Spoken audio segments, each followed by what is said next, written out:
I have had the honor and privilege of coaching a lot of great clients throughout my business coaching career. And I've had the honor of coaching today's guest for over 7 years.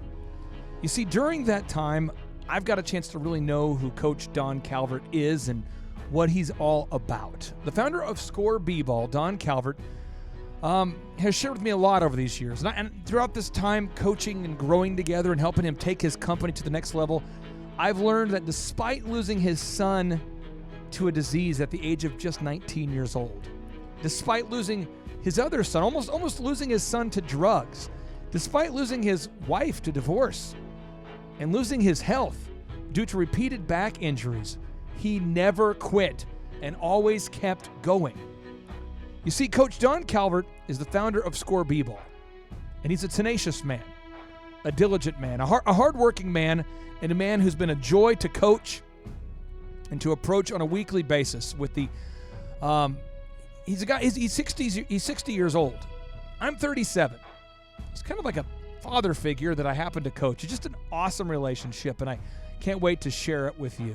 And on today's show, Score Basketball's founder, Coach Don Calvert, shares with us all why life only gets easier when you and I do hard things.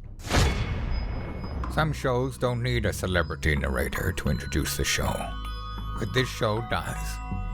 2 men, 8 kids, co-created by 2 different women, 13 multi-million-dollar businesses. Ladies and gentlemen, welcome to the Thrive Time Show.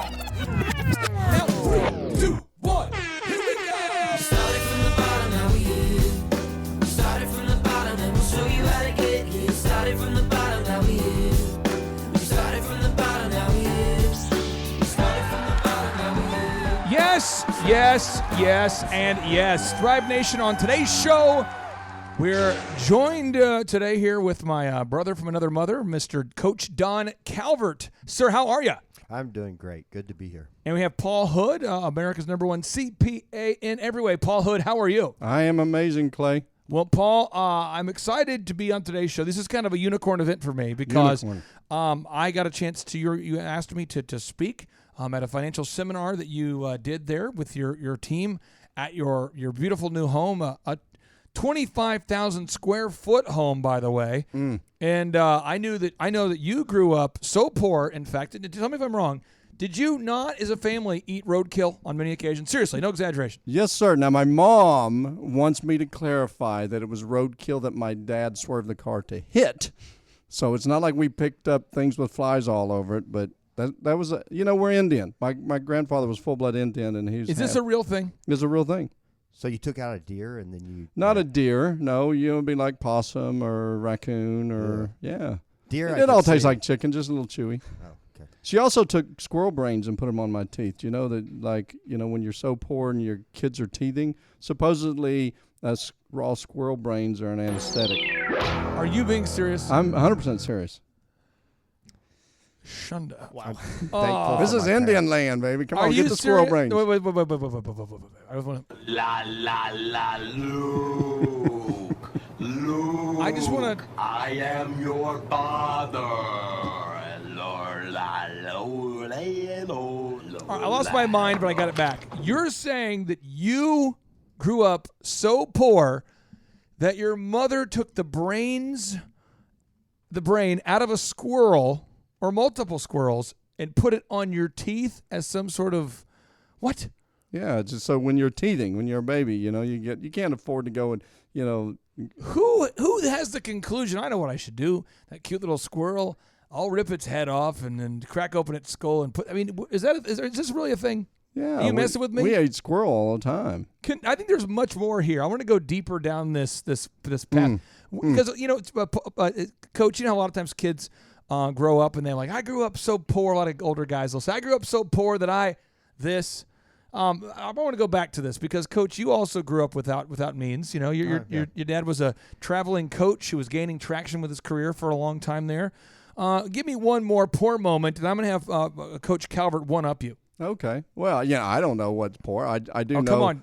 You're winning so far, by the way. my dad, he was every man on my dad's side of the family's an alcoholic, and so he didn't work much or anything. My mom worked, but I know that I don't like coffee today because he would take just the cheapest coffee grounds and go over to the sink and pour hot water in his coffee and then stir up the grounds without, we couldn't afford a coffee pot or, something like that. And he would, I can just see him. He'd spit the coffee grinds out. And yeah. And he, my dad, he ate squirrel brains. So it's Indian. It's an Indian. I don't know if it's a poor thing or if that's an Indian thing. Holy cow! Oh, Coach Calvert, please one-up him on our battle to be the poorest. I thought I was poor. I wasn't that poor. We were raised on hamburgers and Cokes and French fries, and that was like our 3 food groups. And we were raised on tennis shoes and T-shirts. Well, right now I'm helping you to write your first book, helping you finish editing up your book, and I'm excited because it's a powerful story. But as I read the manuscript, which you gave me, we were officing out of Steve Currington's office because the flood was it destroyed the room we're now in completely. This room that we're in right now was 4 feet underwater. I mean, it was past my waist. Crazy. And then the office was within, Andrew, you were there. We were like we were within. It was so close. Very close to flooding. It flooded the casino. So we're officing at Steve Currington's office, and I thought, what I'm going to do? I'm going to go ahead. I can't sleep. I wasn't like worried, I'm like, oh, if we lose everything, is my life over? I was more of just like, I can't sleep because it could be happening now. We'd already moved everything out, but I'm like, when you go downstairs and you see that your studio is 4 feet in water, man, this chair I'm on, I had to throw it away, but the one that originally had it was floating. It was crazy when I discovered it. I was like, what in the world? I'm thinking like, what else could happen? And then the office is near flooding, so I got your manuscript, and I'm like, I'm going to read this thing. And when you edit a book, you read for the spirit of the book, and then you read for the letter second. The spirit is like, what are we trying to say here? And the letter is, are we spelling it right? And everybody, just so you know, if you ever wanted to write a book, this might be helpful for somebody out there. Usually, Ernest Hemingway said the first version of anything is boop. And Paul Graham, the famous developer coder for Dropbox and Reddit and Airbnb, he said the first 8 iterations of something are not very good. 8. So I'm reading your book, and it wore me out. Like, your book was like, I got to go to Atwood's. I'm going to cry. And then I thought, okay, I'm going through the tough part of the book right now. So I got to go to, and then I'm going, here it comes again. And I'm talking like 3 a.m. gushers. Now, Atwood's isn't open at 3 a.m. I'm over in Steve's office just weep. Seriously, and I don't cry a lot, but it was brutal. There was probably 5 or 6 moments, maybe more, where I think most people would have thrown in the towel. And I've had the pleasure to serve as your business coach over the last, 5-6 years, maybe go closer to 7 at this point. But I knew you'd gone through some stuff, and some of the stuff has been with me. We've gone through it together. Right. I've seen money be embezzled from you. How much money was embezzled before you and I caught it? 20,000. I've seen, and this is a kid you knew forever. You've known this kid growing up. He was my son's good friend. And he stole $20,000 from you. I saw that, and as a coach, one of your duties is to make sure the accounting side of businesses is going well until you turn it over to an accountant like Paul to get into the nitty-gritty. But just looking at the income and the expenses, and we're going, whoa, money's missing. I saw that happen. I've seen key employees just up and quit randomly. I can't tell you how many front desk women and dudes I've seen you go through that they're literally 10 that they just cannot seem to show up. You have tough rules like show up for your shift. Don't talk about your problems. Yeah, I've seen that. Don't smoke in front of the people. Yeah, I've seen that. I've seen a lot of crazy things happen. But reading your book, there was 5 or 6 really terrible moments, and that would have caused most people to quit. And so today's show is called "Life Gets Easier When You Do Hard Things," because that is something you believe. I truly believe it. So, Coach, let's talk about your life. Let's talk about since you from college on, you were playing basketball at OU. You got carried off the court. Tell us about that. It's just my first year I didn't get to play. Yep. And didn't get to travel and didn't get to practice much. So I worked really hard all year. My sophomore year, we had a really good team. We won the Big 8 for the first time in 30 years. We made it to the Sweet 16. We got beat by Larry Bird, in the Sweet 16. It was quite Larry a year. Bird. You played against Larry Bird. For about a minute. So Is he closer to 7 feet tall? They were 6'8". all I know is he only scored like 30 and had an average game. But And how slow was Larry Legend? I had no idea he was going to be that good. I mean, I thought he was good and he dominated us. Was he slow?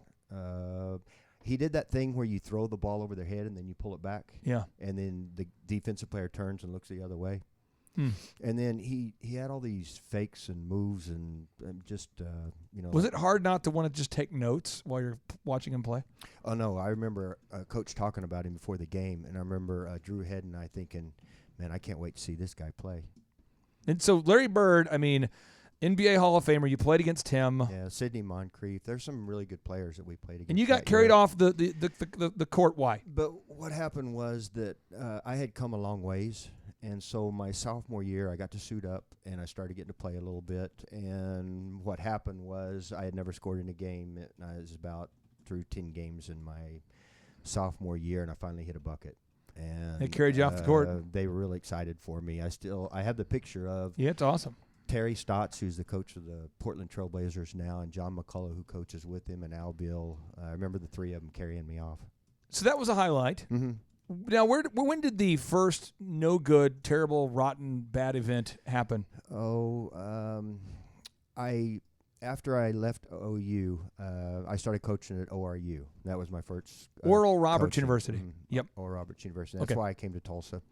And my son, who was a great kid, he was about 2 years old at the time. He wasn't growing, and he wasn't developing like he should have. Okay. And so we started taking him to a couple of doctors, and we found out, to make a long story short, we found out that he had muscular dystrophy.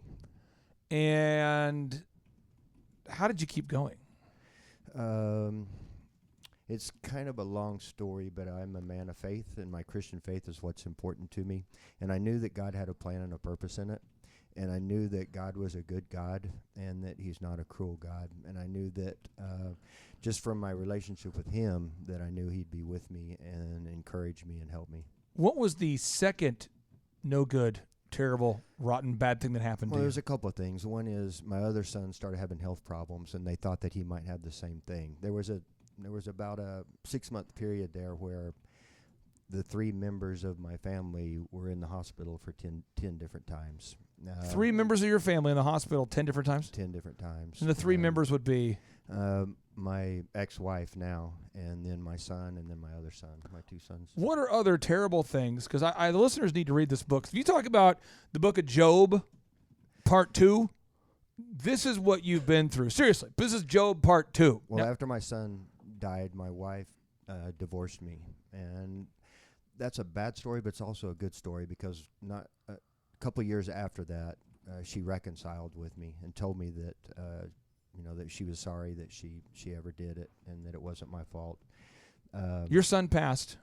In 2002, How old was he?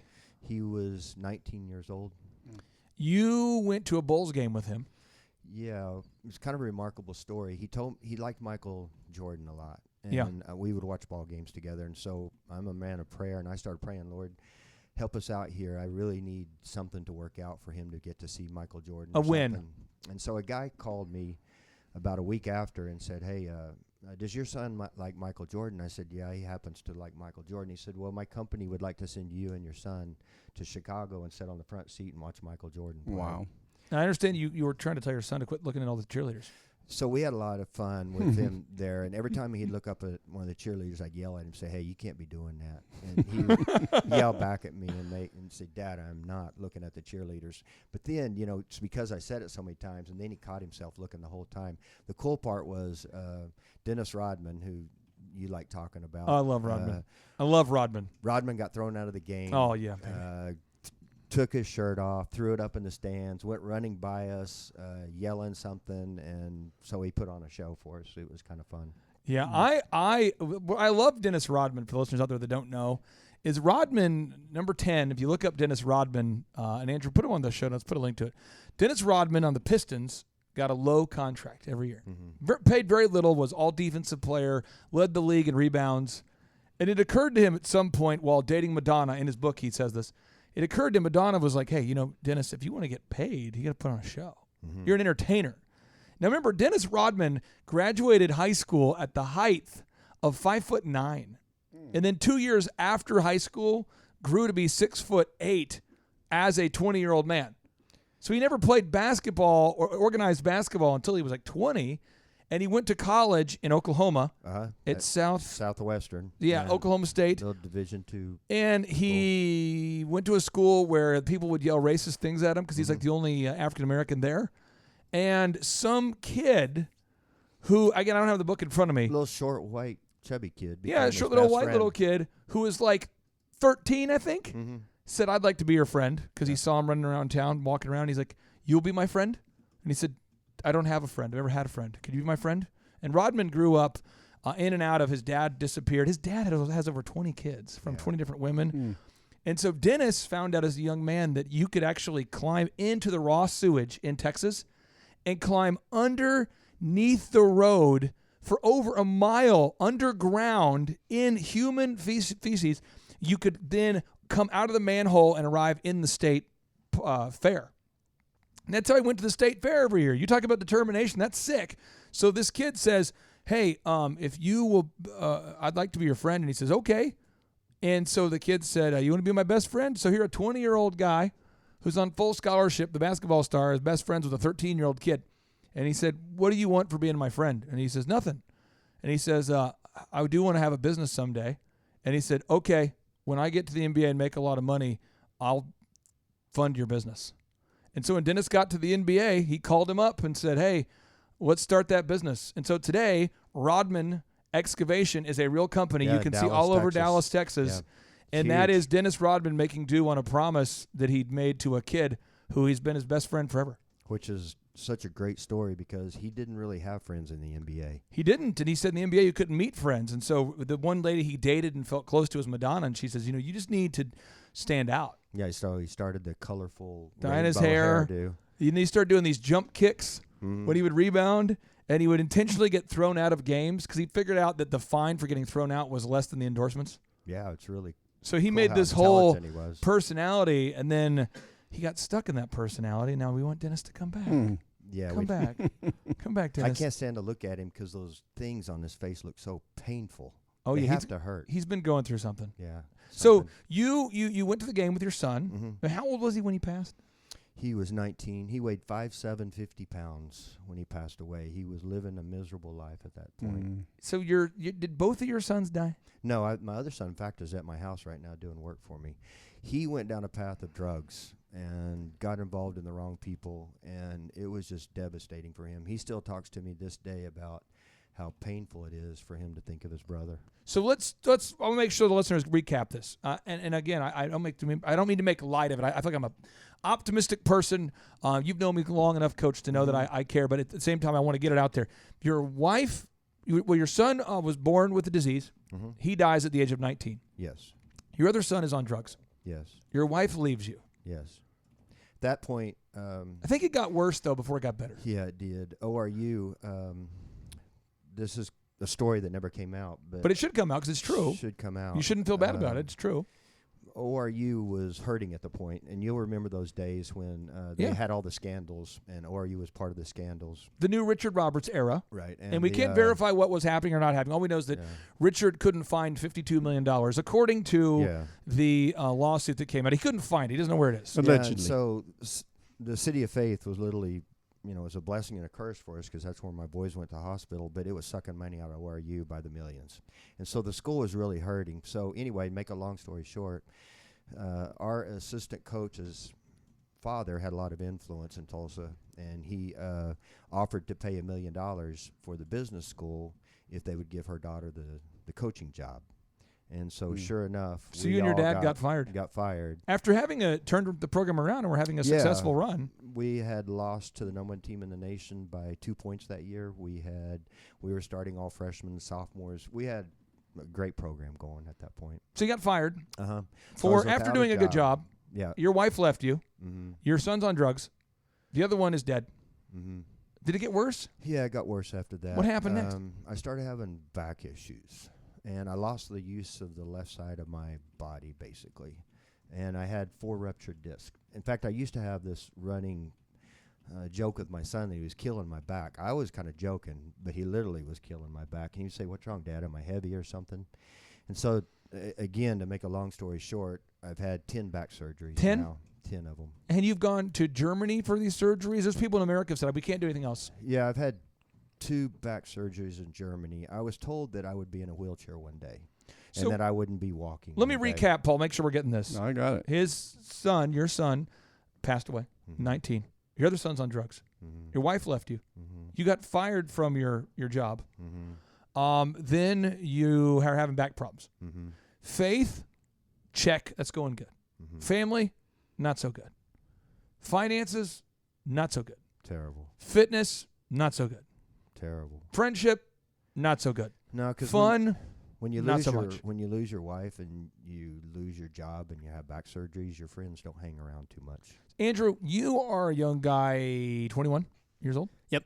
And you have 1 rental house. True. You're in the process of closing on your second house. Yes, we are. Your wife is a manager of a multi-million-dollar company, Elephant in the Room, one of Yep. my businesses. She's fantastic. You save what percentage of your income? It's 50% of our household. How old were you, Coach, when you were going through all this? It started when I was about 20. So here's the deal. Here's the deal, listeners out there. Listen to this. How old were you again, Coach, when you started going through all these problems? It started when I was 20. And when you got fired from ORU, how old were you then? I was about 25. So think about this, 25 versus 21. Some people are given lemons. Some are given lemonade. Paul, your dad was an alcoholic. Mm-hmm. You grew up poor. Right. Everybody has their own lemons, but it's what do we do with it? If right now, though, from where I'm seated now, it could be I might not have a good view here. It appears as though Andrew is our silver spooner. Because Andrew was he applied. Andrew, how old were you when you applied to work at Epic Photography? It was 16 or 17. It was pretty young. And you started working there. Now, again, a lot of people, Andrew, how many people have started working for me and have been fired by me since you've worked for me? A lot. The number of people who are still around is much, much smaller than the people who've been hired and fired. How many people do you think have been fired? Oh, From your man. perspective, just on the outside. I've watched a lot. Since I've been here, over 100, I believe. So let me cue up my music before I That was an evil laugh, Clay. I just got to say that kind was of a joyful. that was yes. Oh yeah, well I mean it's Some kind pleasure of like this. It's like if you've been on a road trip and you've wanted to urinate for a while, Mm-hmm. and then you get to. That's how I feel after firing somebody. I'm like, What a release. okay, now Andrew, I'm going to cue up this song while you Yeah. can formulate any questions you have Oh, yeah. Well, for Coach, because today's show is life gets easier when you do hard things. And there is this is Job part 2. Job from the Bible went through a lot. This is Job part 2. That's his nickname that I never call him out loud, but I'm going to now moving forward. Job part 2. But let me hit play here on your theme song, Andrew, as you think about what questions to ask Coach I'm Calvert. so ready. Here we go. Let me cue it up here. I feel it. Oh, there it is. Here we go, Andrew. Here we are, face to face, a couple of silver spoons. Dedicate the song to Andrew the Silver Spooner. Find where to Life is easy for this guy. make it a go. No kids yet. It grow together. He's healthy. He's got a job. He hasn't been fired unjustly yet. His son's not on drugs. Yes? Huh? Yes? There's still time. I mean, things are like great over here, and I mean, Andrew is, he's kind of got that almost like an island vibe. Andrew's like Hawaii for most people. I mean, he's living the life right now. I'm gonna let me cue this up, Andrew. This is your new theme song. When I think of you, this is the new song I think of when I think of you. Oh, wow. A new one. Let me cue it up. Okay. Silver Spoons is your.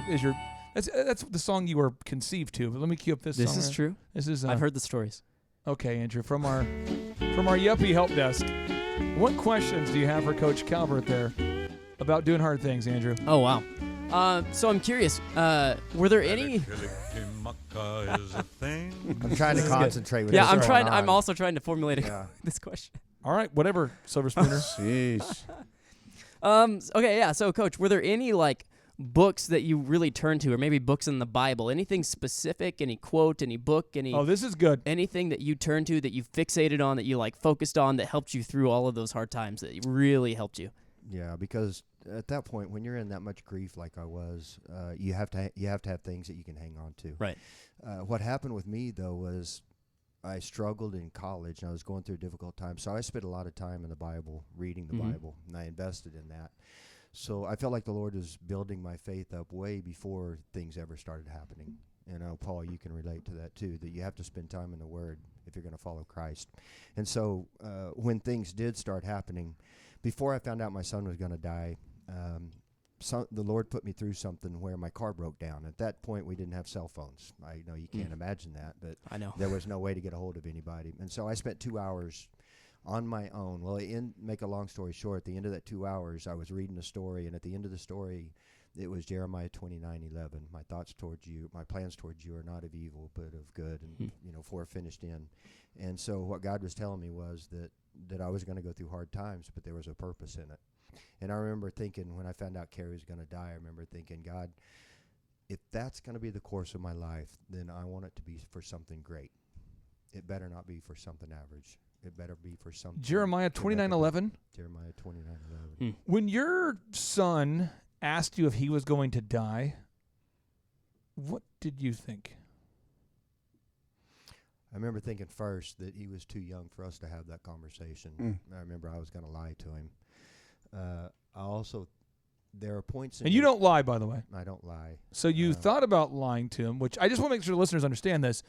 Reading your book, it's like, if anybody's out there and you have gone through something, there is something cathartic, something powerful about writing down your thoughts. And when you have somebody who, as like an editing partner, you finally get somebody who can like take, in my case, I'm dyslexic, so it takes me about 20 hours of my life to fully read and get the book. I was like, there it is. But I think it's you wrote it. I think there's part of the book where it says you were going to lie to your son. And I know you had the thought, I'm going to lie to my son. And I know you well enough to know just that idea alone, that had to be rough. Yeah, because I didn't want him to find out later on that he was going to die. And then he'd say, Dad, why did you lie to me? Did you tell him the truth? No, I just, at that point, I didn't get into it, and I tried to change the subject. Okay. I knew that he would find out soon enough. He and I never had that conversation, but I remember thinking one day when he and I were talking, I knew he had figured it out. Yeah. That is just, if you go to scoreball.com, if you go, you're going to see a guy who's gained strength through struggle. You can see he didn't stop. And you ask, well, Clay, people ask me all the time. They say, why do you coach businesses? This question was asked to me recently.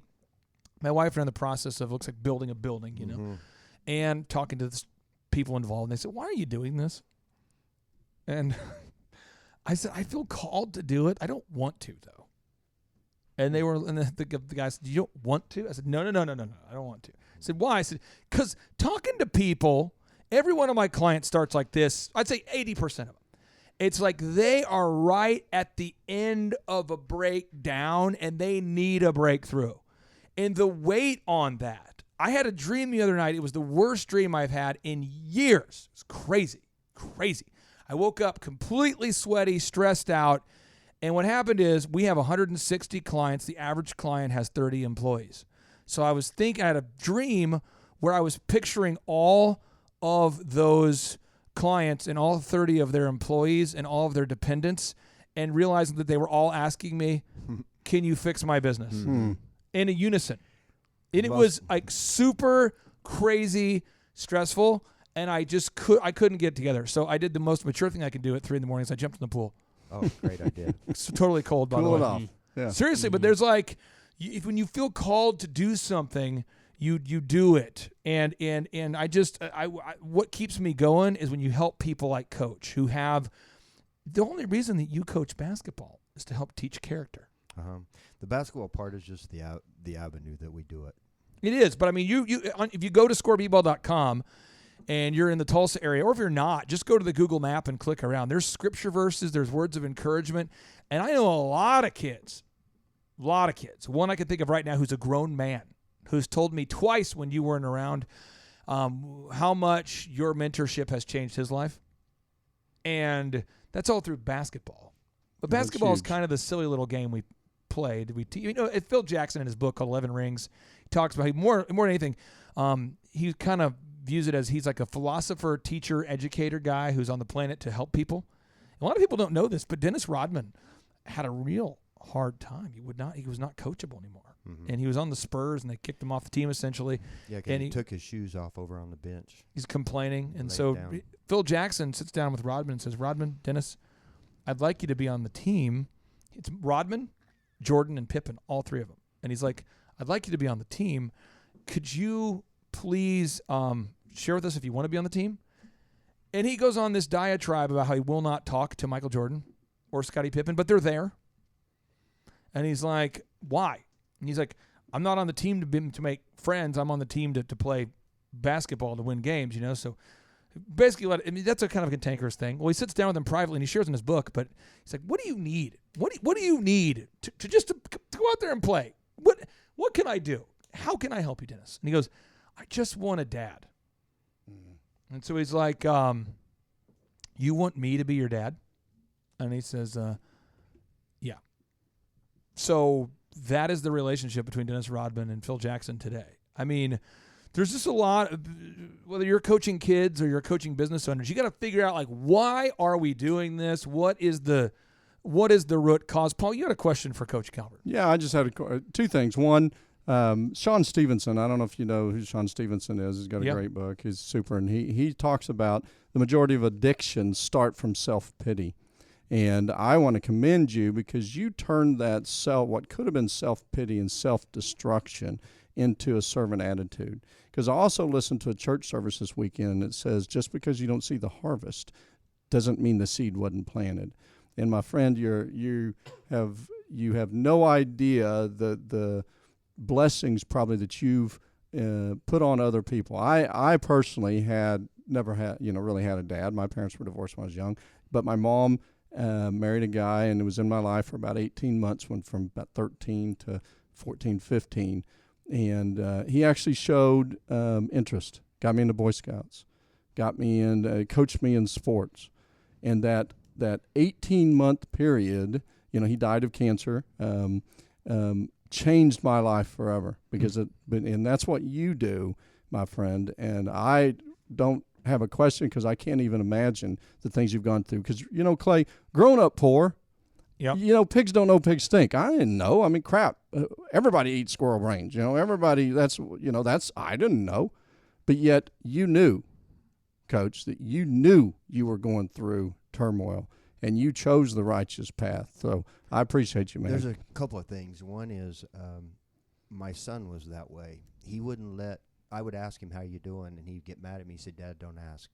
He didn't want anybody feeling sorry for him. And he wanted so bad just to be a normal kid that he didn't want anybody to look at him that he wasn't normal. And so with that in mind, it was always a witness to me that I've never allowed myself to go there, where I will not feel sorry for myself. Even through all these 10 back surgeries, all the pain and everything, I refuse to feel sorry.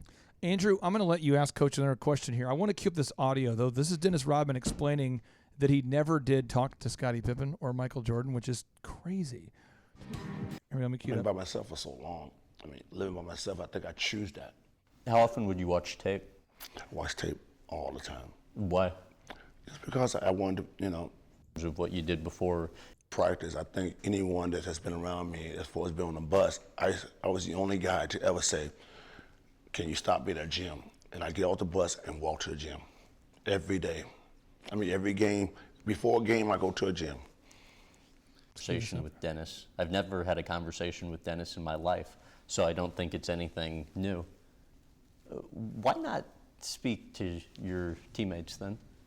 Well, I didn't think it was important. I thought it was important for me to go there and win. It wasn't, I don't have to have a job to speak to people. My job is to correlate and understand. I mean, think about Phil Jackson. What a great coach Phil Jackson is. If he can get a guy, could you imagine what it would be like in an office environment? That's why I love his books. He's such a great manager. Could you imagine what it would be like to be on a team or be in an office where one person on the team who is one of the best people on the team will not speak to the team? Could you imagine going to those, free fall things where you fall backwards to build team immunity? Did you ever go any of those with your team? No. Trust falls. Could you imagine doing a trust fall with him? He would just let you hit the ground. Now, here's Dennis Rodman's Hall of Fame speech. I want you to hear just part of this real quick so you can understand what I'm talking about. I mean, this is wild. Welcoming Dennis to the hall is Rodman. Here we go. So we got Phil Jackson up here. No, hold on.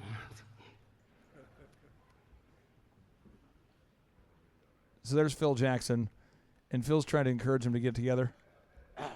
And he's like, you can't talk. And he's like, kind of a shy, introverted dude, super emotional. But most people get up there and do their talk. He cannot. I mean, for minutes, he struggles to get it together. It's hard to watch. Lon Reisman, the Rich family. But I'm saying the Rich family. That's the family whose son befriended Dennis. They had a tragedy in their family. A week ago, their oldest son died of a heart attack. And that's a family that raised me in Oklahoma, and I'm sorry that I couldn't be there. I'd like to thank... But if you think about Dennis Rodman, he would be dead, according to his own words, if it wasn't for the Rich family. You, Coach, have changed the trajectory of a lot of different kids. You could have given up on the whole thing. Well, the thing that gave me purpose when Kerry died was that God told me, one of the things God shared with me when I found out he was going to die was that I would help influence people. At this point, I've trained over 10,000 kids. And 10,000 kids, and I believe we've had so far, correct me if I'm wrong, I think you had 4 players go to the NBA. Yeah, I've trained 4 NBA players. And 4 of your students have gone to the NBA from Oklahoma. Coach, is it too late for me? I'm 5'9". I might hit that growth spurt. Oh, well, you're on the verge. 6'8". I'm almost there. I could wear heels. It takes talent, ability. I'm out. I will look at players, though. I have parents tell me all the time that my kid's short. I don't know if he can be a basketball player. And I'll look at myself and go, yeah, but take a look at me. But there's over 4 dozen players you've coached who played Division I basketball. Yeah. I mean, we can go on and on listing it out. So over 10,000 kids. Andrew, you have a question for Coach Calvert. Absolutely. So you mentioned that you worked at ORU and you lost your job there. So I'm curious, when did you – it's kind of a 2-part question. It's kind of rude. When did you decide that you wanted to be an entrepreneur, one, and then how did these hardships help you overcome the adversity of being an entrepreneur and getting through those rough patches? So when did you decide to become one, and then how did all these hardships help you? Well, a lot more happened that we didn't go over. I taught at a school after I left ORU. And it was a great place because I was going through a research program with my son in St. Louis, and that's when we became huge Cardinal fans. And because we'd stay at Ronald McDonald's house there, and we'd go there every 6 months. And I was working there and just started doing basketball lessons on the side because a friend of mine who I helped son go play at Arizona and played in the Final Four and all that kind of stuff, we had coached an AAU team together, and he had me start doing lessons at a place called Champions. Mm-hmm. Well, I had just been doing it a little bit, and I was coaching at this Catholic school, and it was a great place, all that kind of stuff, but all of a sudden they fired me.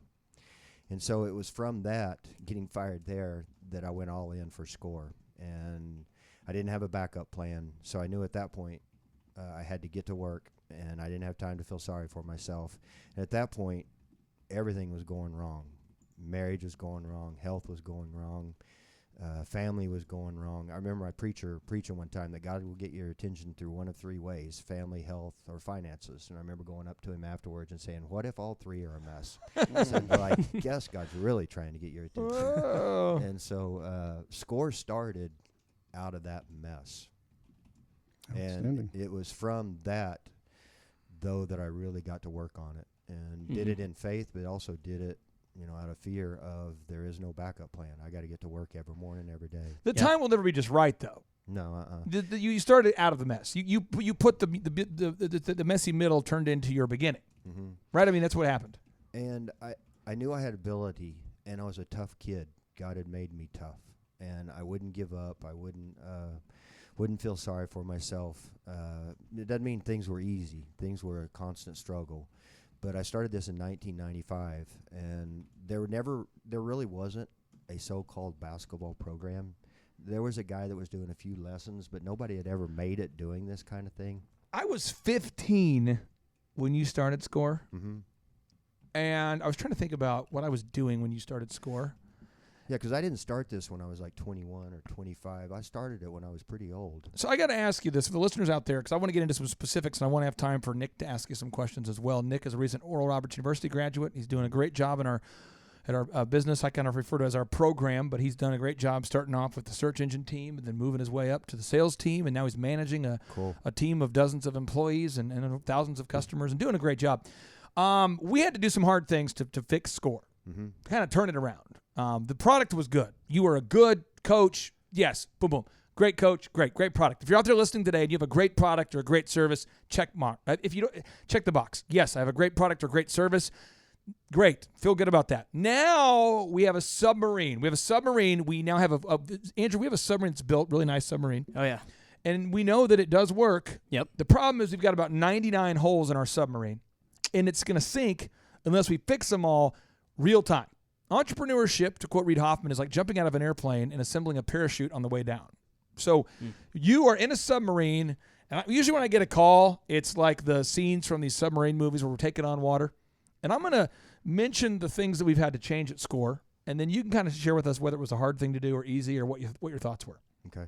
One, fixing just the website, getting you top in Google. Was that a tough thing or easy thing? Or I'd say that was an easy thing. I would agree. I knew I wanted to do it. I knew we needed to do it. I knew it was time to do it. And so I had no trouble turning that over to you. I was excited about that. And I knew how to do it, and I've done it forever. And it used to be a hard thing for me, but I've done it so much it's easy now. That was kind of easy. Mm-hmm. That was the easy part. Getting your team to gather reviews from your happy clients, was that easy? No, that was hard. There we go. One of the things that we worked on at first was, as you know, I had a coach that was working for me that he was a great coach, but he did nothing else. True. And I remember you telling me that I got to let him go, because if we're ever going to grow this thing the way we want to grow it and get it to the point where it runs itself, we had to have accountability. And accountability is a great thing. If you have none, you have no way to hold anybody responsible for anything. And so that was one of the first things we did, was that we had to start making people accountable. And one of those things was we had to start getting reviews. The reviews, to get great reviews, you have to, one, do a great job, and then two, get those great reviews. Now, third thing we had to do was we had to install some type of call recording and call scripting to make sure that people actually followed the script when they weren't you, because you always followed a script, and you could convert. If 10 leads came in, you'd book 9 of them for an appointment. When other people would do it, we'd say, this is what would happen almost every meeting, Andrew. I would say, team. How many leads came in? And this is the answers I would always get. And, Coach, you can correct me if I'm wrong. It would be like, well, we think we had a pretty good, fair amount. So I said, well, okay, then 10, 1, 7, 15, how many? A fair amount. So then I would ask, well, what was the conversion rate? Did we actually – and you can't measure anything unless you can't improve something unless you measure it, right? I mean, you can't improve it if you don't know the number. So I didn't know the number. You didn't know the number, so we couldn't improve. But it turns out the people who are not wanting to get better hide the numbers. Am I correct? Yeah, and they don't want you to know the truth. I remember you really getting on to one of my employees one time, because we were trying just to get them to read a book, and you caught the sucker reading his book right before the meeting. Oh, yeah, because you said, hey, I want you guys to read this book, and then each week we would talk about a chapter. And smart people can do this kind of thing. You're like, well, guys, tell me about 21 irrefutable laws of leadership. What'd you get out of it? And they'll say things like, well, there were 21 laws. Yeah, and they're important. Very, very important. I like the first one. What do you think, Clay? Yeah. And so they turned it into like it's ridiculous. And they're just the insincerity. So we called them out on that. Creating that culture of accountability, was that hard?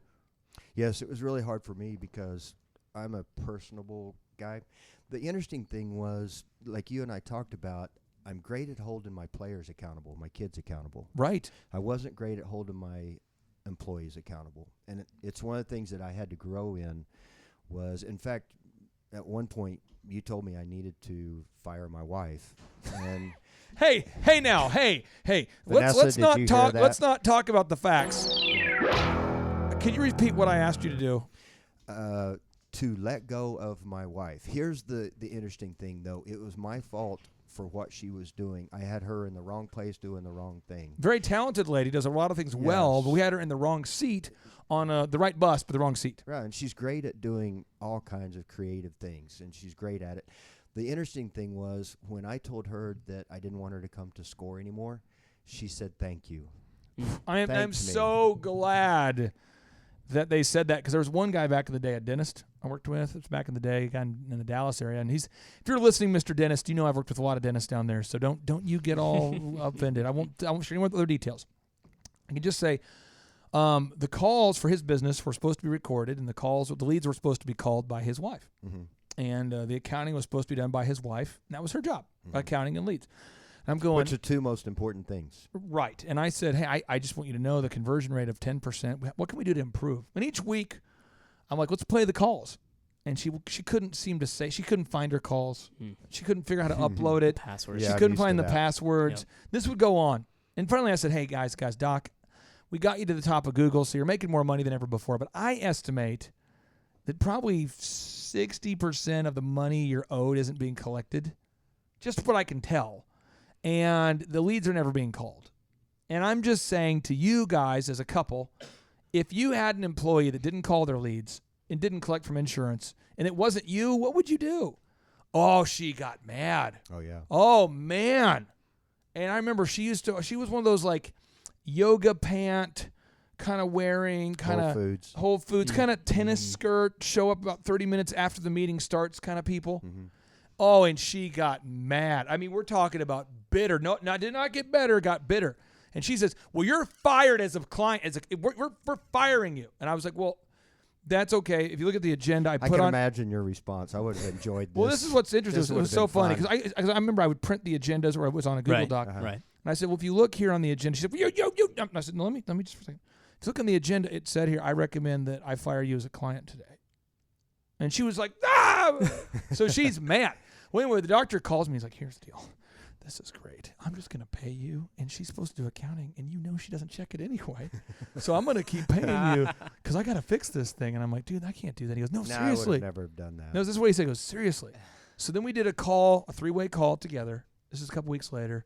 And she's like, I'm sorry, and we need you. And we fixed the business, but I kind of like fired them. They fired me. We went into circles. The craziest 3 weeks. The whole time I'm telling Vanessa, like, I feel like I'm in a movie. I feel like I'm in a weird movie. You were a soap opera. So again, other things we had to do at SCORE is we had to get fastidious about starting things on time. You've always been on time, but most of the world does not start things on time. Doctors don't greet patients on time. Muffler mechanics don't hit deadlines. People don't get things done on time. How hard was it to get the culture of being on time? Well, it's not getting them to come on time. It's when they don't come on time, what are you going to do about it? If they don't make the calls, what are you going to do about it? It's what are you willing to are you willing to dock their pay? Are you willing to fire them? You have to be willing to go to that next point, which is, are you going to follow through with the consequences? Raising prices. We had to raise some prices and standardize our pricing. Before, you could bring a check or cash to pay for your lessons. And I would estimate, maybe I'm exaggerating, but I think about 15% of your customers would remarkably forget to bring a check or cash. Yeah, and so I think the best thing we ever did, and this was the hardest thing we ever did, was change our billing. If you'll remember, I didn't really want to do with it. I was worried that we'd lose like 20, 25, 30% of our customers. And I was worried that you'd keep them and never make any money. Never make any money. That was the start of, though, freeing me up. Because at that point, you I was personally were still collecting from like 100 spending. I was doing the taxes, doing the advertisement. I was doing. You would everything in the personally have to business. call like 100 people a month, seriously, and say, hey, Candace, I know you're a great lady. Could you drop by a check? And she go, oh, I mailed it. And you'd have to track them, and then the checks would bounce or not go that through. That part was a mess. And so we switched to a credit card only membership model. And then I remember we had to come up with a no-brainer. And no-brainers, people hate no-brainers because they say they're going to what? Most entrepreneurs say, I don't want to come up with a no-brainer offer, an offer that is so hot because what? I don't want to devalue my brand. So I said, Coach, we got to make the first lesson either free or $1. And I feel like you were pretty okay with that right away because I felt like you knew your lessons were good enough they would sign up. I don't think that was a hard thing. No, I knew if we could get them in the door, they would stay. So I don't think that was a hard thing. I think No, running our that was YouTube easy. ads, our Facebook ads, that wasn't a hard thing. I feel like optimizing the site wasn't a hard thing, but I feel like raising the prices was a tough thing. Accountability was a tough thing. Firing people. Firing your wife, firing people, that was a tough thing. Firing coaches. Firing coaches was hard. So now we've got Nick here, who's an aspiring coach, not a coach yet, aspiring coach. And we've got Andrew, who is a coach, has been with me for 3.5 years.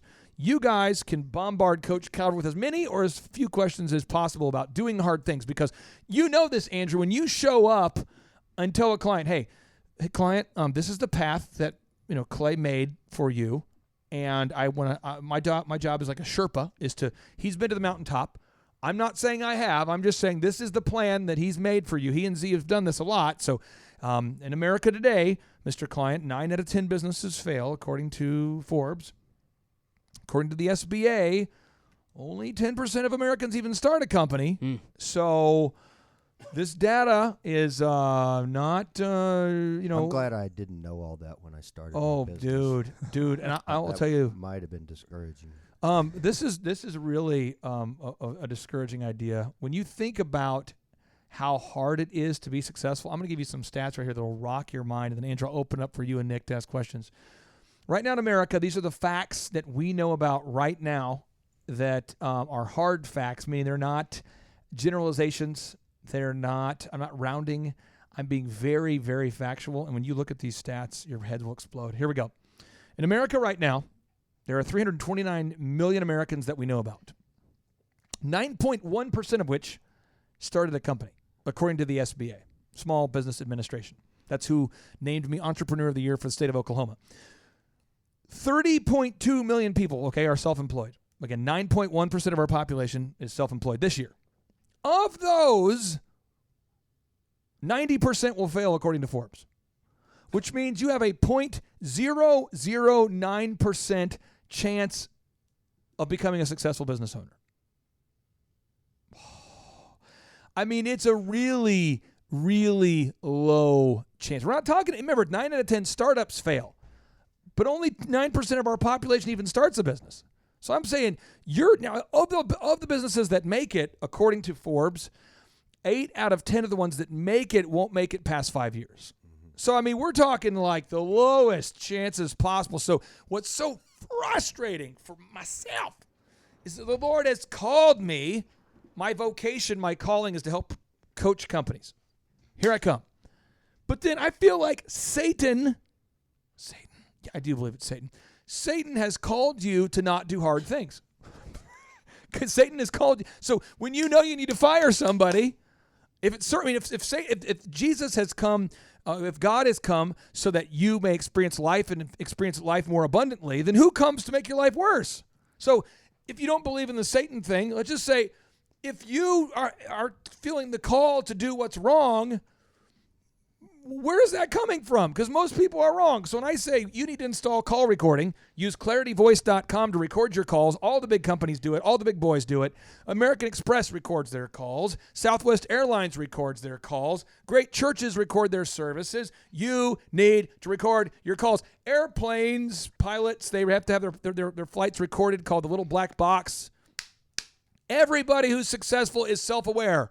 Record your calls. And when you go, but I don't want to, is it ethical? It's unbelievably frustrating because you're paying for advice, but not everyone is like Coach Calvert where they'll implement it even when they don't want to. So, Andrew, what questions do you have Coach Calvert about the tough implementation? Because it's the ideas that are easy. Oh, those ideas are easy. Those just flow. They're abundant. Ideas are So abundant. Ideas. I love ideas. Going and going. But implementing, that's a hard thing. Oh, yeah. So, Coach, I'm curious, how many people have you had to interview, have come in and shadow before you found some good coaches, some people who you could train up, who were coachable, who were diligent, who were high character? How many of those people did you have to look at, go through, talk to, interview, shadow with, until you found one or two that you really liked and could actually do the system that you created? Well, first off, learning from Clay to don't do interviews and group interviews because when you're going to spend a lot of time chasing through people if you don't. Because when 6 or 7 people walk in the door, I instantly know if there's one there that's even worth looking at. Yeah. And by the way, you know that when you met Nick, I'm sure you could go, that's a make and model. That's a Clay Clark guy. Mm-hmm. I mean, you know what I mean? You guys, you and Andrew are similar. Yeah. There's a certain make and model we look for, Yeah, which and is it doesn't people mean are they're not. on time. Yeah, it doesn't mean they're not valuable or whatever. Just Right. you just know. And so, with that in mind, the next thing you've got to do is have them shadow. Otherwise, you're going to spend a lot of time spending meetings with them. And I hate meetings as much as Clay does. I don't want to meet. And so you have them shadow, and you have them get into the culture because they'll either take off or they'll stay at that point. It's polar, yeah. And at that point, it's the old hire character and teach. The 3 guys that we have working for us now are great character guys. Absolutely. Both of the 2 of them, Josiah and Courtney, I had a lot to teach. I mean, and they'll tell you. Courtney said I was a blank slate. Josiah, they said it, in fact, this last meeting that we had on Friday. A blank slate is much better, though, than a slate that is not blank and is scarred with wrong information. Or entitlement, yeah. So there are guys that will come in and they'll ask for an interview and they'll say, well, I used to coach over at so-and-so's place. And instantly I'm thinking, you're not the guy. Or for they'll me. lie about their basketball success, which is one of my favorites I've seen at your place where people apply. These guys are hilarious. They'll go, because when you interview them, not only do you interview them, but you want to see that they have some type of skill at basketball. Mm-hmm. So you're like, hey, let's shoot some free throws real quick. We'll just kind of talk a little bit. Yeah, and we'll you'll do see it a guy with a broken nonchalantly. shot. Yeah. Who's like claims to have been All-State. Remember this? You've seen this all the time. Yeah, we had a guy work out. I had Courtney have this one guy work out. Oh. And he went to shoot, and the ball went off the backboard. And Courtney looked over at me, and I looked at him. We both shook our heads. It's the my bad like, guy. oh, Oh, my right. bad. Yeah, Oh, my bad. Bro, here's the deal, My bro. bad. Here's the deal, man. I was Different like shoes. All-State back in Missouri before the internet. You know what I'm saying? I was, woo. I mean, you see that a lot. Oh, I had a guy that was working for us that used to tell people that he played at OSU, and come to find out, he didn't play at OSU, and I had a real problem with this. And no, I'm not going to tell you his name till sure. after we get off of Sure. air. And found out that he didn't really play for him. He just practiced with them a little bit as an extra. It's like, dude, The water you didn't boy. play for him. Just tell the Well, truth. according to Inc. magazine, 85% of candidates lie on their resumes. So not shocking to me, maybe shocking to the Thrivers. How many candidates do you have to look at before you find a hire, Coach? Well, I've heard you say 10. I would say we probably interview 12, 13 people before we find that one. Agreed. It's like go through those 12 or 13 as quickly as possible. Don't meander with guys that you're like, well, he's not just right. It's, Maybe we could coach him up. Yeah, maybe we can teach him. There's hope. Maybe, He didn't know he had to wear a shirt to work. yeah, and maybe. How about the Where's his basketball pants? coaches that come wearing flip-flops and shorts where they have to show all of their boxers It's when they like, come to the interview? It's like at least have the look of a coach. At least have, where you're using deodorant and cologne. Or how about the women that show up almost bare-chested to the interviews? I had one that did that, and I I don't even know what to do. I couldn't It's so- hardly look Where do I at her. look? Where do I look? Oh, this My happens a wife- lot, though. What's funny is my wife laughs at me because she'll watch, and I won't look at a woman. He has a that bag dresses over like his that. head. Yeah, Yeah. So paper, I paper just brown won't- sack. But some people think that's a strategy. And I'm with serious. me, it's like immediately it turns me off. You wait till I turn the group interview over to you one time. There's one lady who came, and Ben could tell you she was wearing these crazy buttons. Yeah, yeah. You hear about this lady? I heard about this. She With wore the crazy profanity. She wore buttons, and on one of the buttons said something crazy, okay? Yeah. And the button she had around her waist says, ask me, and I'll tell you how to do me, or something like that. Oh my goodness. And so I was like, because if she says, I'll just do anything to work here. Anything, really. High character. That's high And I'm character. going, hey, why don't you take the tour? We'll call you if we're interested. No, I will. I'm serious. And I'm like, oh, God. And that was her strategy. Yeah. And this only happens about every 3 weeks. It's crazy. Andrew, what are the questions you have for Calvert before Nick bombards Coach Calvert? Oh, yeah. So we talked quite a bit about a lot of the hardships that you've been through, but I've seen you have quite a bit of success now. So I'm curious, what do you do as your goal? Like, what's your fun? What do you enjoy doing now that you have some time freedom and some financial freedom? Well, you'll find this interesting. I am a firm believer, and I know Clay knows this about me, that I think you're supposed to give. And so right now my motivation is giving. And so one of the things I'm involved with is my sister and brother-in-law's charity that they have in Uganda, which I went to in August. Uganda is a high class taco bar. Been there. There's in no Midtown. food there. To Oh, eat. never mind. Oh, This is okay. actually a real ministry. My bad. And so we've helped 125 kids get off the streets. That's A real awesome. thing, though. This is a real We take thing. care of them. Yeah, we're building That's a cool. school there. We are building a school, which is impossible. You can't get a school built there. We are funding all these kids. We're trying to double and triple the kids. Sick. We help. There's these people called the Botswana people, and they're pygmy people, and they're totally not taken care of. They don't have shoes, clothes, anything. We've taken over those people. There's all kinds of things that we're doing now How cool. to take care of these people. And if you're interested, you can go to only2roads.org. Only2roads.org. It's a tremendous, every dime that's given goes directly to these kids. My brother-in-law is a brilliant man. He invented those machines that dig underneath highways. Yeah, we've had him on the show. And Tell the listeners his name so they can go find the show. his name is Greg Stone. Okay, Greg Stone. And one of the more giving people you'd ever find in the world. He just sacrifices his life. What he does is he does work for people when he comes back to the States to earn enough money to go back to Uganda.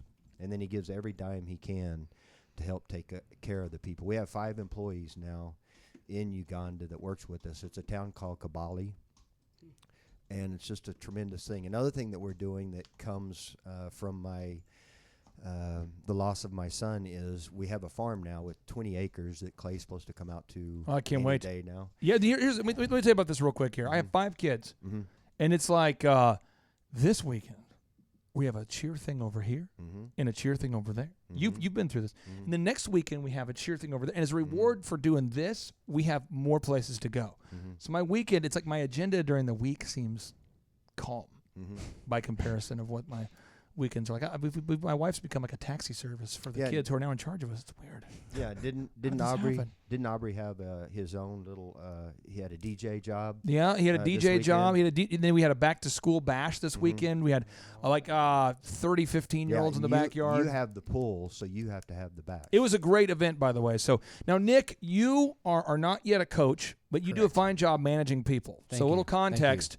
You went to Oral Roberts University. Yes, sir. When did you graduate? I graduated May 2019. You've worked with me for how long now? Since June. So how much have you learned about business and since you've been working with us since June versus your time spent on the beautiful campuses of Oral Roberts University? That's a great question. Yeah, it is. I can't wait for you to answer this. He loaded that question. I up, want by to the know. way. This is a sincere question. So I have a bachelor's degree of science in marketing, Yeah. which it is a BS degree for a reason. Okay. Yes. Yeah. Yes, exactly. Yeah. So I've learned more from June up until what's it? It is the 30th of September. Yeah. Yeah. So I've learned more in these past few months than I have in 4 About years. 5 months in. Yeah. Than I have in 4 years at ORU. What are some of the things you've learned? Just firing off some subjects that you've figured out. SEO, Search right there engine off the bat. optimization? SEO off the bat, management off the bat, right there. There's 2 things. I've learned how to just organize and create a time management schedule for myself. Important. Things that you would think they would instill in college, and being in marketing, you'd think SEO. So people say all the time. They say, Clay, how can a coach who's 25 years old teach me? I'm 50. Now here's what I have found. One, they don't have to unlearn usually because they don't have 25 years of doing it the wrong way. 2, I used to charge. Before I met Coach, I would routinely charge $3,000 to $6,000 a month for every client, and I only had like 10 of them because I didn't have a team. It was me. I'd sold a company, and so my move was this. I would meet with a client. I'd go to their office. I'd find out what they wanted me to do. I would personally edit all the videos, personally do the websites, personally do the flyers, personally write all the content, and charge people $3,000 to $6,000. So I was working with like Maytag, Hewlett-Packard, huge companies who had no problem paying $6,000. And I kept going to conferences and recognizing that the little guy, the average American person is a small business owner. They don't have, seriously, they don't have $6,000 a month. No. So I'm like, I got to find Most a way of them are for hanging on at that point. Exactly. So I'm like, I got to find a way for like under 2,000 was my goal. I came up with that number because I thought if I hire someone for $10 an hour, after taxes, it's like $1,600 plus tax. It's about $2,000 a month. So if I can find a way to do it for under that, I think most small business owners could tell me, if you knew you could hire a guy for $10 an hour that would change your life, would you do it? And most of them go, I could find a way. But if you said, could you hire a $100,000 a year COO who doesn't do anything but tells you what to do, could you do that? No. And so I need to find a way to do the back end, the support, and the coaching on a month-to-month basis. Now that's why we have fresh faces like Nick here. So, Nick, what questions would you have for Coach Calvert? Any questions at all? Coach, I do want to start by saying, man, your adversity and the things that you've been through, that's powerful. It's something I've actually never heard someone going through, and it's deep, and I respect every bit of that. So thank you for being here and let me ask you these questions. That's really cool. Yeah. I do want to ask you, though, you started this in the 90s, and obviously you didn't always have Clay there to help coach you up with all of these. So when you're hiring on your first set of team, and you're hiring on your first set of coaches, and you're the staff that you think is your A team, your first go around, what was your biggest upset when you realized that wasn't your A team? Well, the first thing was I didn't have an employee until 2007. Wow. And the reason I got an employee was I couldn't walk anymore. My left leg had quit working. And Wow. that's why I got an employee. Was I was 8 years teaching out of a wheelchair at that point. 8 years. And most people out there listening, someone should take notes. Do you own a job or a business? If you own a business, it's a system that can work without you doing it. And I would say that of those people, those 30 million people we mentioned earlier who start a company every year, all right, that was specifically the hard number, is 9.1% of our population, the 30.2 million small business owners per year. I see a lot of people where it's my name's Ron, and it's Ron's LLC in Tile. And you're like, Ron's LLC in Tile. Who's Ron? I'm Ron. Ron, what if we want more of Ron? Can we get more? No, because I can do one job at one time, and I do the accounting, and I do the sales. So a lot of people have built themselves a job, and no shame in the game there. A lot of people, most people, Coach, wouldn't you say most people get stuck there? Yes, and one of the things that happens is in life you become very insecure and you become very afraid, and you're like, I can't change, or I got to keep going. And so you're spending 10 or 12 hours a day, and you're in that rat race, and you can't get out of it. The difference between a lot of people and me at that point was I had decided I didn't want things to stay the same. And I started praying. I knew, God, that I had a great business. I knew what I was doing. I had a guy one time who had 2 sons in the NBA, who was an NBA coach, tell me I was the best instructor he had ever seen and they had ever watched instruct. So I knew I knew that part of it was really good. Yeah. I knew my business part of it was bad. And the reason I did is because I was chasing checks. I was doing everything myself. I think as you were praying for me, I was praying for you, because here's my issue. Andrew, you were in the meeting this morning. I think Julia said there was 25 people. Maybe I'm making that. Maybe it was 20 people that reached out over the weekend for help. Did you say 25 last week? Yeah, last week. 25 reached out for help, one-on-one coaching. And she said how many of them are a good fit? I don't remember the exact number, but it was a lot less than 25. Do you remember, Nick? It was less than 10. Do you remember, guys? It was like 1 or 2. It was 1. Yeah. Yeah. And the reason why is because I'm not interested in helping the bad team. Now, I try to talk like this on the podcast, so maybe not you. You, the listener, you get it. But some people don't get it, So vape shops will reach out. A lot of vape shops. A lot of hookah things, a lot of vape, a lot of casino, a lot of gambling, a lot of that. A fun one, my favorite one would be the one in Vegas. We had one of those legal brothels reached out before. Yeah, have fun. We've had a Legal Viagra brothel. pusher. We had a guy who sold testosterone online to anybody who wanted it. We've had a lot of nefarious people. Most people that reach out are like, oh, man, I see the success stories. He could help me. But you don't realize I have a purpose, and my purpose is to help magnify good people, help the good team, Right. which is why we say no to most people. So when Coach was referred to me by a banker, I told Vanessa, I'm like, this guy is the – and I get it. I never lose that excitement. I get fired up. I'm like, this guy, babe, he's got a back issue. I heard from the banker that he's gone through a lot of personal stuff. He's a Christian guy. There are scriptures all up in his business. This guy, he's my guy. He's the dude. This is what I need. And I get all excited. I get nerded out every single time. I got a I problem. remember one thing you did was you checked me out, though, I did. because to find out was I doing what I say I was doing. There And we so go. you you wanted to know if I was following up with my leads, because most people don't call their leads. And I they filled do out that your out of forms. insecurity and all that. And so he filled out a form, made this Doobie, bogus doobie, name. And then I remember one day coming in the office, and I call my people, and I'll call them 10 times Oh, if you I did, have yeah. to. I don't care. And so I remember coming to the office, and the guy that you had calling me constantly saying, "Oh, by the way, that's me." And by the way, I only do this to every client. Yeah. So I want to make sure you're getting this. If you're like, does he do that to me? Oh, yeah. So a lot of times we're in a meeting, and you will say, I call all my leads. And I'm like, no, you don't. No, you don't. And I'll ask you to your face if you call them. And if I don't have enough rapport with you yet, I can't. I mean, it's usually not a move when you meet someone for the first time who's paying you to say, dear customer, you are lying like a They're rug. lying, no kidding. Okay, now that we've got that established, what next? I mean, And so you will do that too, I do. because you've done it in our meeting Oh, to our yes. coaches. I do it. And works. I'm sitting there giving high fives back behind my own back, because I love the accountability. I want accountability.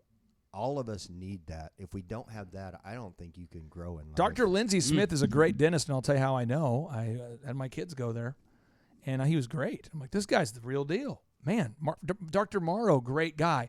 Dr. Lai, I know they're great. My daughter has braces from the guy. But if I have a bad problem with you, if I hire you, this is why if you're listening and you work for me, I always say do not hire our clients. I will do it, but you shouldn't. Why? Because when they screw up, I don't have a problem about the money. Right. Mm-hmm. I remember I hired a guy to do remodeling for me at the house across the street. Mm-hmm. And dude, he said, Clay, I use the best materials. I never use off-brand, second-tier quality wood. It's all first class, and your wife will be really happy. So my wife meets him, goes over very specific criteria. Homeboy used particle board on all the parts you couldn't see. Oh, my goodness. So I come home, and my wife went Jumanji. She literally ripped them off the walls. I've never seen that. I would Oh, kinda my like God. to. And I was just like, whoa, what happened? She goes, this guy is a swindler. And I'm going, oh.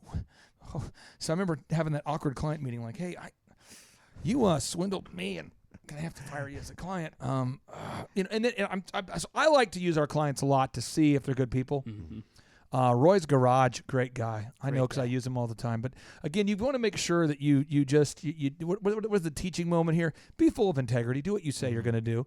Nick, you have another question for Coach Calvert. Yeah, I do. So you deal with coaches, and they're typically pretty motivated in what they're doing. They have a passion for doing Not this. always. Not- We had bunches that weren't. That Really, were yeah. boring, that wouldn't work at it, that had no energy, and it's like, no. The energy has to come from you. You So- definitely are the catalyst. That actually leads into my question. How do you get the ones that they show potential in maybe being a good employee for you, being a good coach, but they just aren't fully motivated? They're not But- to where your standard is. You don't assume anything, so you Right. got to give them a chance. And so with like Courtney, when Courtney first started with me, he was really quiet. And so I would let him coach, and then I'd go over to him and I'd quietly say, hey, you're too quiet. Kind of like being coached by Tim Duncan. Mm-hmm, Someone who's passionate and cared, just quiet. Yeah, just quiet. And so I'd say, Courtney, you're too quiet. And he'd say, okay, I'll work at it. And so it wasn't that somebody needed to grow. It's when you do coach them, are they going to grow? So you got to be able to look back a week later and see improvement. You got to be able to look back a month later and see improvement. Even now, I feel like both coaches They're getting better, are getting better. And You know, when growing. Courtney showed up to practice dressed like a mime, that's why I thought we had to talk to the guy. Yeah. I'm like, when you're in the full mime costume, we're going to have to start change some things. I'm just kidding. Courtney's And great. Courtney won't spend any money on himself, so one of the things I did was I just gave him stuff so that he would have coaching stuff. So you got to find out what the real story is, and that's where the Bible talks about don't judge. And I'm a firm believer in judging some things, but not other. Gather things. the facts. Yeah, you gather the facts, Then act. and so Don't act without the facts. Yeah, then you act. So you don't jump to conclusions on There you go. things. Yeah. You have a question there, Andrew. Yeah, I love what you said there. How you go back and look at it on a weekly basis. I've seen a lot of people go, months and 6 Quarterly months. evaluations. Yeah, yearly. Quarterly. The Your insincerity. annual. You were a teacher. Right. Coach, you were a teacher. The insincerity of a quarterly review. You're just winging it. You can't wing it. It How do you doesn't- remember Doesn't mean a anything. year ago? You're right. Versus One of the things that Clay loves about the Patriots, and I hate bringing up the Oh, Patriots. no, and but I hate that you love to bring it up. There's accountability on everything, and Yep. Yep. you're held to that standard of just do your part, do your job. Yeah. And so one of the things I love about what we do now is if calls aren't made, it's somebody's fault. Mhm. If the gym isn't cleaned up, it's somebody's fault. On a weekly basis. On a weekly basis. This is huge on a weekly. I want to make sure we get this because I remember one of my employees back in the day was a school teacher. I say one of them, many of them, but one in particular. I probably employed 20 people that were disc jockeys on the weekend, teachers during the week. And one of the teachers, this guy was hilarious. I said, I got to ask you, dude, how are you always available on Friday shows? And he said, oh, see, I've been a teacher for 10 years, okay? So I get this thing called personal days. Where I cannot, it's illegal or against the contract against the union contract. You can't ask me why I'm not coming in. So I get paid more from you than I get paid teaching, but I get paid from both when I have a personal day. So I've DJ'd for you for years. I always just use that personal day, and I'm like, then you also have time off. Oh yeah. And I said, so don't you ever get in trouble? He goes, no, we do quarterly reviews, and there's usually a different administrator who I've never met who does it. And I've got a whole line. I got a whole scripting I've come up with. And I said, and this is really good. And I'm like, I'm just paraphrasing it, but it was really good. So he said the administrator will come in and go, my understanding is that you are calling in more often than the other teachers and that you're off a lot, and we need to buckle down. And you're just looking through a chart from a guy you've never met based off of 3 months of his work. And he's like, what else did you have? Well, I show that the student's performance isn't where it needs to be. And he would say, well, and he would mention the name of the former supervisor. So did Principal Johnson mention to you about my condition? Oh gosh, I don't know. And they go, no. And he goes, well, frankly, we were about ready to get litigious here, and if this is how we're going to be treated with my condition, if I need to ask for your job, I'll do it. But I mean, it's embarrassing. And they're like, we're done now. This is good. You're good. But he did this for over a decade. Wow. Claiming various conditions. And I'm like, no, you didn't. This is after he'd worked for me for a long time. Then he wrapped it up. Yeah. We're sitting down for dinner, and he's telling me all these just crazy. I'm like, no way, dude. I would have never hired him knowing this. Then this is where it gets crazier. I said to him, what else do you do? And he goes, oh, I've told people for years that I graduated from a fictitious university that has never existed. Oh, my goodness. So it's like Southwest. And they don't check up, do they? It was like Southwest Annapolis State. Annapolis. It was something bogus, seriously. Yeah, and I'm like, do you have a degree? He goes, well, yeah, but it's not in teaching. Printed it off. I go, what is it? He's like, oh, he went to Oral Roberts. He goes, I went to Oral Roberts University, and I don't know. I wanted to see if I could get away with it. So I started just making up things. Like, I got a bachelor's in this, got a minor in this, emphasis in this. I just started making up the schools, and I never even got asked until I retired as a teacher. Like, no one even asked him until he retired. And the supervisor, main guy, comes in, and he's like, I was looking you up there, and the school that you went to doesn't exist. Did you make it up? He's like, oh, yeah. Do you have a degree in this? Nope. And that? Nope. Why'd you want to become a teacher? He's like, well, I knew it was super easy, and you guys don't check references. So he wasn't even qualified to be a teacher. Oh my and was a teacher for 20-something years. Unbelievable. And again, these quarterly reviews make that possible. When it's weekly, you know the people you're following up on. Yeah, you have to have a Friday meeting or a Monday meeting. It's Gotta better do to it. have a Monday meeting. One of the things that helped me when I started working with you was you were coming to my office, and I knew I was going to be held accountable because you will hold people accountable. And you'll ask them point blank, did you do this? No. Why not? Why did you not do that? And so you do it with a smile on your face, so you don't do it like bitter or angry, even though I know it's deep down. Yeah. But I knew it was. And so there's a lot of truth there. I am not going to not get my work done. And so early on, I knew I was going to have that accountability, so it helped me a whole lot. Had a fun conversation. Now, this show's going to come out in December, so I can say the other day, and no one knows who it is or when it was. This is good. But the other day, I was talking to a guy. This is a fun one. I said, hey, man, did you get your Dream 100 calls made? This is where you call people you don't know. You make 100 calls a week. By the way, in our office, Andrew, how many calls a week does our team make when we call on behalf of clients? When the people hire us to make calls for them, how many calls do our teammates make per day? Per day, it's going to be about 250 to 350. 250 outbound calls a day. Anyway, so this guy has a list to make 200 or 100 outbound calls a month. Yeah. So I'm like, hey, did you make your calls? Nope. Did you get your reviews? Nope. Did you do the group interview? Nope.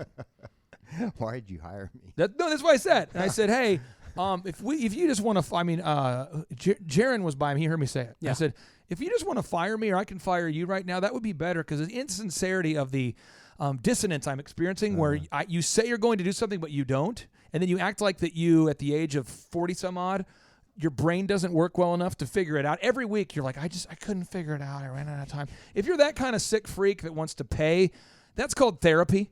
Mm-hmm. Now work with me. You said, Clay, did you say someone's a sick freak if they seek therapy? Work with me.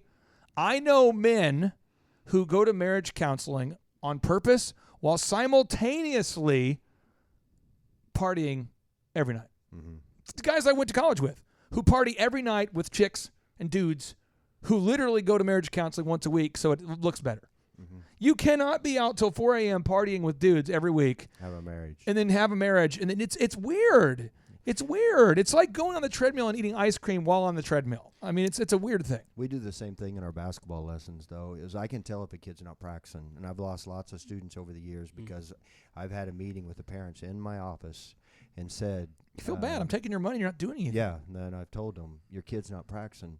I remember one very talented young lady, and I said, something needs to change here because we're not getting done. These things she should already be doing.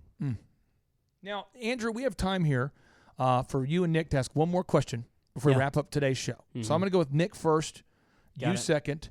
Again, as we're on behalf of the listeners out there who are listening to the show faithfully, Coach Calvert is an example 1A, scoreball.com, Exhibit A, right here. Coach Calvert, a personification of somebody who has implemented the systems 6 or 7 years down the road. We're talking about a guy I've worked with for years, guys. Guys, listen, usually with my clients, they'll tell me, you are more consistent than everybody in my life except for my spouse. I usually hear this a lot. They'll go, you're the only person who consistently returns calls or that shows up every week. Like, people, if I've worked with you long enough, none of the employees that used to work with you are still there. A lot of times people will go through 2 or 3 spouses, too, in the process. It's crazy. Because I'll help you look at your numbers. And I can just tell you, twice in the past 12 months, I have found it where the spouse of a business owner, in this particular case, it was a man who was dropping $8,000 a month while his wife's trying to run the company. And he said he didn't know what it was for. Oops. And through, we'll call it technology, we found out he was living a double life with a double wife. He literally was like financing a separate family. And this is with this particular person, it's the second spouse they've been through because the first person was like that too. Wow. I see this stuff it's crazy. My life is like Maury Povich. You Andrew, you've seen these things, am I right? Hear about it. Yes, I do. But I mean, you've now been coaching long enough to see them too. I have. And isn't it crazy? It is. It's at first it's like kind of hard to believe, and but you see that it's everywhere. But that's what people come here and get that's help why for. I do all the 13-point assessments myself. So only This is true. the sneakiest can get through. Man. Only the sneakiest. Now, for a while there, I didn't do them because I thought somebody else could maybe vet. And we had good people on our team, but some people snuck through, and that's how I ended up with a few Beavises and Buttheads. But, Nick, what final question do you have for Coach Calvert here? Yeah, all right, Coach. So you're a strong man. I can see that. I get that from talking with you. It's awesome.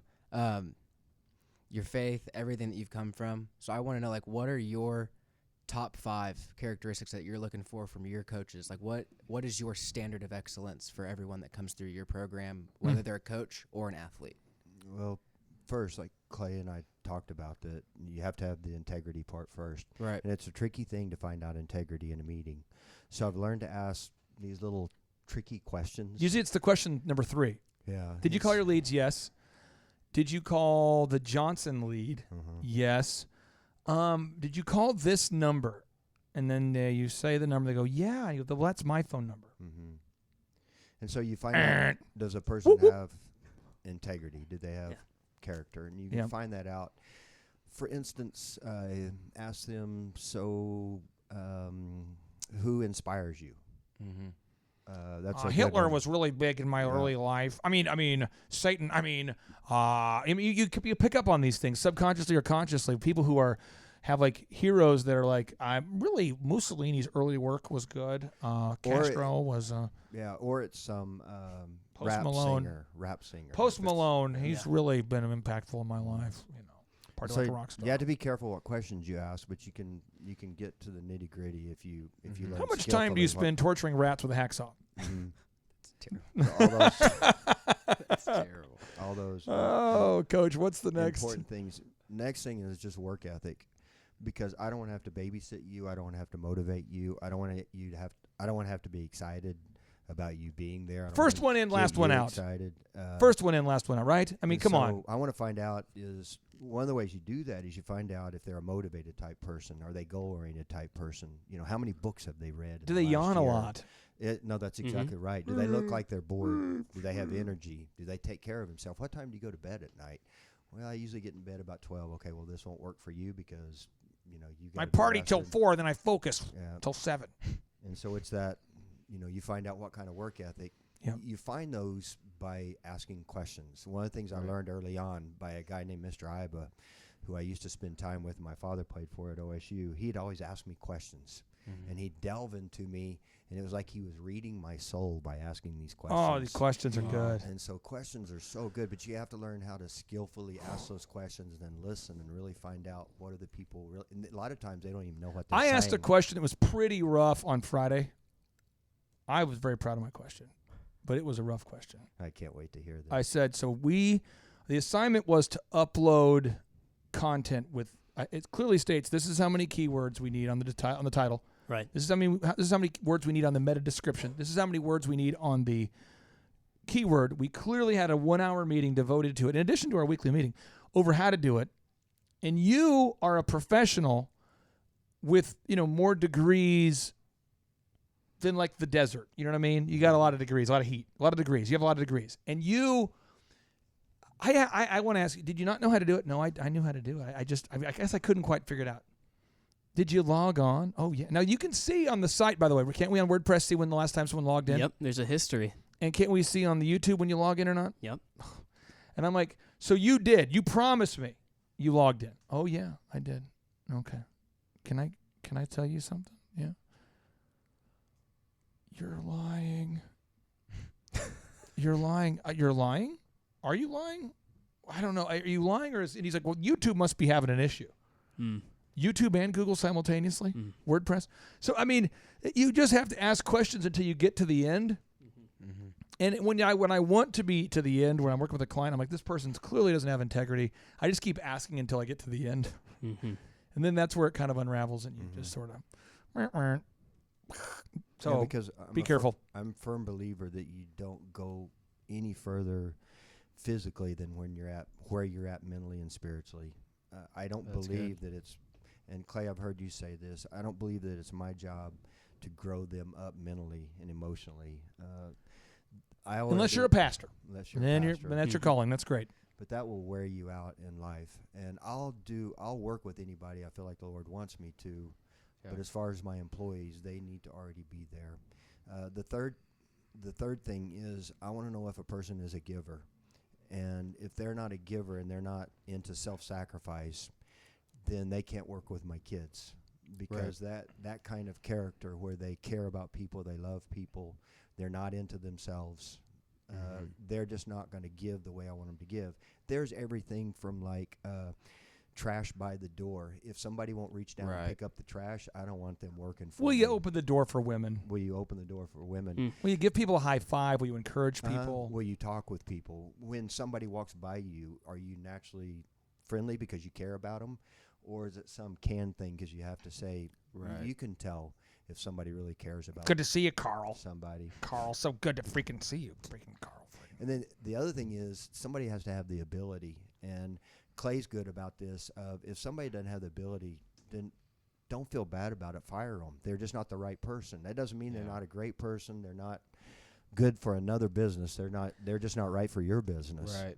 And don't let that linger on for 6 months. Do it, after 6 days. Don't let that linger on. I don't know how many that was. Billy, here's the deal. I know you are passionate about being a male model. But you're ugly. Well, you're related to me, and I want to go ahead and make this work for you. Well, what happens is eventually they go to their first photo shoot. Billy goes to his first photo shoot there, and people say, bring in the talent. Bring in the talent. Bring in the talent. We get ready to start. And Billy's like, I'm here. And the director says, no, I mean, bring in the talent. Where's Billy? I'm like, oh, I'm Billy. Like, what in the world? And then we all feel bad. Oh, Billy. Right? We all feel bad for Billy at that point because all of a sudden Billy realizes, Billy so doesn't don't know. hire people that don't have the capacity. Don't hire got to be a center on your basketball team who's 5'1". Yeah. Don't do it. Now, Andrew, time for one more question. Got it. Yeah. So I'm sure there's a lot of these, but maybe one or two. What are a couple things that Clay has had you implement that may have been a little bit difficult, maybe time consuming? Maybe it's building every system for you to be able to train new coaches so they can follow the system. But what's been maybe one or two things that has been maybe difficult but has had Accounting or checklist? big impact? Yeah. Was it accounting? Was it checklist? Was it systems? Was it, but maybe had the largest impact and you could see the greatest effect? Well, one of those character qualities that I'm a firm believer in is perseverance. If you can't persevere in life, you can't be a small business owner. You can't do it. And so some of the things he asked me to do, like he had me write down everything that we do in our program. And so I went back and I wrote down, we came up with 18 different areas that we teach in our program. True. And you think 18 areas. And how old are you, Coach? I'm 60 years old. You're not a typer. No, I'm not a typer. I write everything down. Real quick, someone's like, I don't use computers. I don't use Facebook. I mean, your book you're editing right now together with me, turns out you're using a computer. Coach is coachable. Is it fun to watch somebody who's not a computer guy type? No. Is it fun for him to ask how to do it? No. But we do it, and I try to do it in a nice way, but we have one of our teammates sit down with you to show you how to do it. And, you know. I had to learn everything. And to be honest with you, I've told you this, I didn't want to write the book. I hated writing the book. I still don't. And I don't want to edit the book, but I love the book. I didn't want to read the book because I knew I would know. Yeah. You know what I mean? Because I've You've heard been bits around and me a pieces, and I'm like, I don't want to know. Because what happens is everybody has a story, and when you find out their story, it changes things. Yeah. And it could change things in a bad way or a good way. One of the things that I attribute my success to was that God promised me, and he gave me a number of promises before I ever started my business, before we ever found about Carrie, so that if I would be faithful, that he would take care of me. True. One of the things that he talked to me about was not working on Sundays. Yeah. And not working on Sundays became a huge deal because I've had the opportunity to earn a ton of money on Sundays. Everybody wants to do basketball. For basketball lessons on camps and Sunday. cheer camps, it's the biggest day. It's the biggest day. And you've so wanted to do it. In your natural, you wanted to do it. I In your wanted to flesh, do you it. wanted to do it. But you felt like you had Man, committed not to do I could it. earn $300, $500. I could earn. Nick, so can we much open Elephant in the money. Room on Sunday? No, we are not. Why? It's Sunday. You ever thought about how often people want to get a haircut on a Sunday? People ask all the time. Are you guys open on Sunday? Can I book on Sunday? No, you Dude. can't book on Sunday. Dude, We're let me closed. tell you about this. Had two really sharp employees just start this week. I won't mention their names. Really sharp ladies. Okay? Sharp. And I think you probably know who they are. Two sharp ladies. Sharp. Both of them said to me, one kind of passively, one more actively. I said, how come you decided to join the team? They go, one said, I don't have the same faith as you, but you're a man of faith, and that matters. And you being off on the whole Sunday thing, I know I can be like the mom I'm supposed to be, and so so that's like my one day. I've never, in the hair business, I've never been able to ever be with my family ever. So that was one. Then the other person was commenting, just asking a lot of questions, like, why are we closed on Sundays? And she was playing all sorts of fun games. Yeah. And I said, it's my religious view that we should observe the Sabbath. She goes, you could make a lot more money, though, right? And she kept doing this to see if she could convince me. This is like her first day. Yeah. Testing you. And then seriously, it was on Friday. We were kind of making small talk, and she was like, I keeps doing it. She goes, I didn't want to be open on Sundays anyway. I just wanted to see if you're going to switch it on a Sunday. I don't like working for bosses that change their mind all the time. But I mean, those kind of convictions, people will test. I'm serious. People always test it. So I would just say, if you're out there today, I got 2 action steps for everybody out there. 2 action steps. 1, probably a big ask, probably bigger ask than what I should ask for. Make a note in your phone to come back in, I would say, February. Let's say February. Come back in February to Amazon and look for a book written by Don Calvert. Doncalvert. Don Calvert. And the title we came up with, Coach, the final title. Am I gonna die? Yeah. Daddy, Am I Gonna Die? That's the title of Coach Don Calvert. And that is, when you read the book, you'll come out going, I don't have it that bad. Or if you have it that bad, maybe you go, I can get through it too. Or if it's probably the encouragement that I can't give you that you need. I just think you should check that out. And the second thing I'd encourage you to do is go to Score B-Ball, to the website. You don't have to buy anything. Just go to scoreball.com. Just go there. Look around and ask yourself, is he successful because he's smarter than you? Is he successful because he's younger, wiser, richer? Did he come from wealth? What is it? And you will soon discover that the only reason Coach Calvert is more successful than the average entrepreneur, of which 90% fail, is that his life got easier when he did hard things.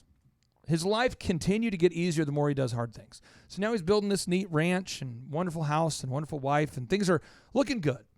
But life got easier as a result of him doing hard things. Not being open on Sundays, not freaking out when he could have, not quitting on his dream and on the promise that he believes God gave him. I believe that too.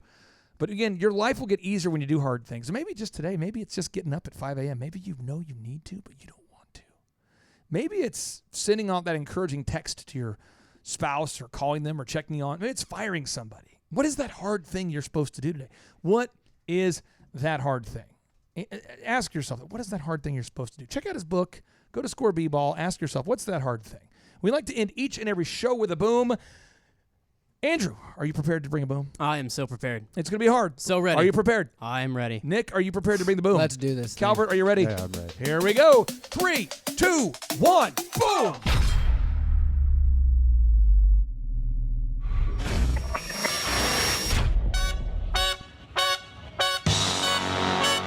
Attend the world's best business workshop led by America's #1 business coach for free by subscribing on iTunes and leaving us an objective review. Claim your tickets by emailing us proof that you did it and your contact information to info@thrivetimeshow.com.